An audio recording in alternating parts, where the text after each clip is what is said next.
was filled with teachable moments.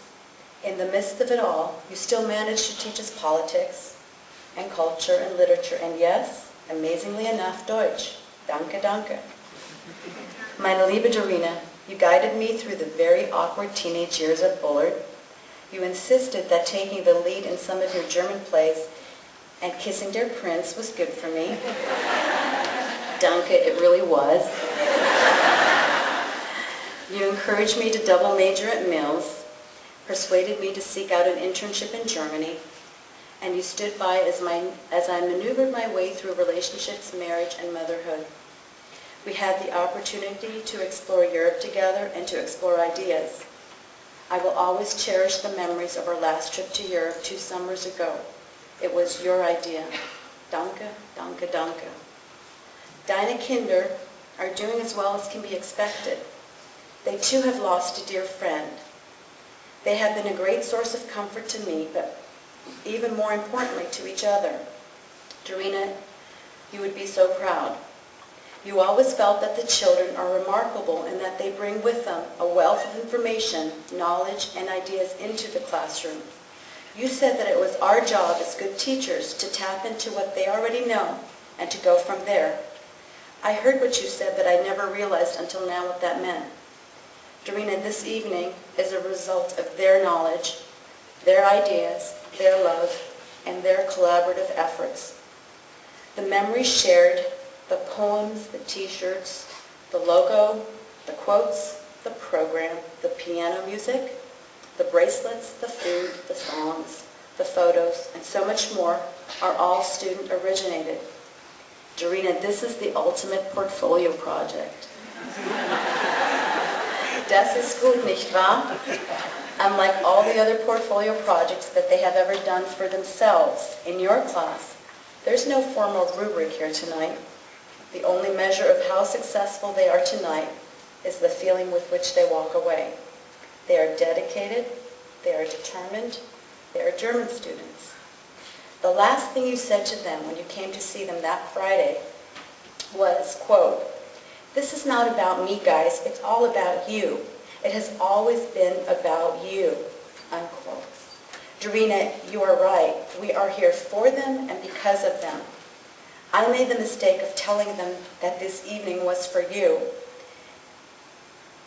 They reminded me of what you said to them that Friday, so I stand corrected.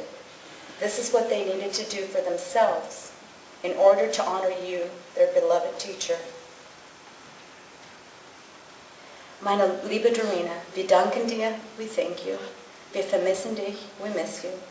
Wir lieben dich, we love you, und wir werden dich nie vergessen. We will never forget you. Deine Angie.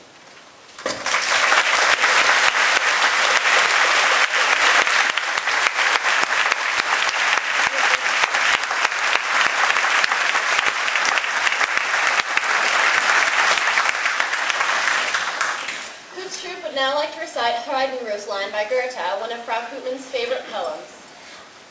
Ach du Fertig los! Sein Grab ein Röslein stehen, Röslein auf der Heide.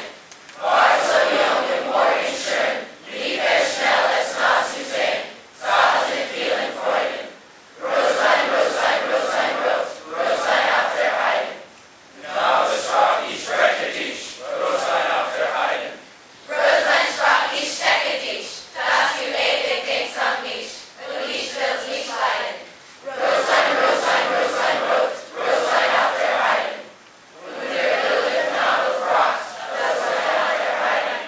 Röslein wehrte sich im Stock, auf ihm doch ein Beben ab, muss es eben leiden. Röslein, Röslein, Röslein, Röslein auf der Heide.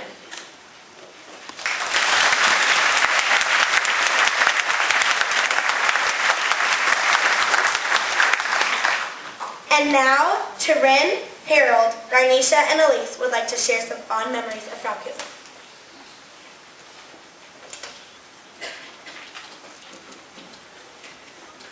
Hi, I'm Taryn Cooper. I was supposed to take German 2 my freshman year, but the second that I walked into her classroom, I turned right back out and walked to the counselor's office. I dropped her class that day, and I just somehow knew that her class was something very different and something hard, something that was challenging. It was just in the atmosphere all around her. I never been able to take a challenge, and that's a horrible quality that I have. That entire year, my best friend Shahina told me a different story every day about Koopman and the crazy things that she did. My favorite story was when she played her Hawaiian tribal music for her German class. At that very moment, without ever meeting her, I knew that I loved her because we shared the same heritage. The next year, I then enrolled again in German 2. The moment I walked in, she had a huge smile on her face and stuck out her hand, saying, "Guten Tag, wie heißt du?" I then shyly replied, "Tarin," and her eyes suddenly lit up and she yelled, "Tarin, du bist mein Cousine." She then wrapped her arm around me and gloated to the whole class that we must be related because all Pacific Islanders are. Halfway through the year, it just became hard for me, so I just stopped showing up. But for some strange reason, my grade didn't budge from its everlasting seat. She wouldn't change my grade because she refused to let me go. I ignored her many attempts to get me back, but she then reluctantly dropped me, telling me that she would always take me back. Towards the end of last year, my aunt lost her battle against breast cancer. Won her battle against breast cancer. And for some odd reason, the first person that I ran to was Frau Koopman. I ran into her arms and cried, and from that moment on, I knew that she was someone special in my life that I should have never let go. So once again, at the beginning of this year, for the third time, I enrolled into German 2. She then accepted me more than ever and challenged me more than ever too.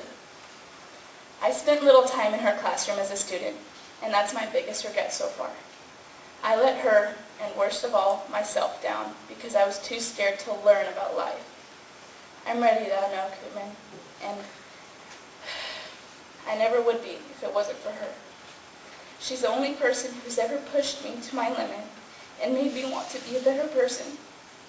It's not too late though, it's just the beginning. She challenged all of us to a point way out of our comfort zone, but I never really appreciated it until now.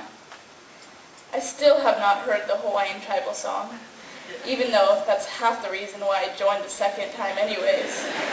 But it's okay, because I know to me that it represents the aspiration, the light at the end of the tunnel, and the music to hear in the end. Thank you, Cousine.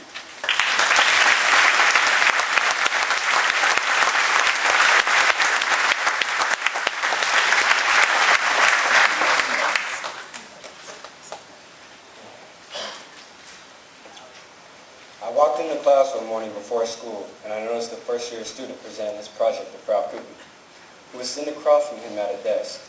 Then I noticed that he was cheating and reading his essay instead of memorizing it like he was supposed to. At this point, I felt scared for the poor freshman who obviously thought he could pull one over on Frau Koopman. I even heard her ask him if he was reading his essay, and he lied and said that he wasn't. So she let him finish cheating and then politely asked him to hand her the papers as they were. But like the terrified freshman that he was, he tried to adjust them. Big mistake. Frau Koopman took the project before he could, and that's when she gave him a Frau Koopman honesty lecture. And any empiric students can tell you what those are like. But being the understanding person that she was, in the end she let him make up the project for the maximum grade of a C. And before she passed, I thought she was Superwoman. But now I realize that she was just the ultimate human being. Thank you, Frau Koopman.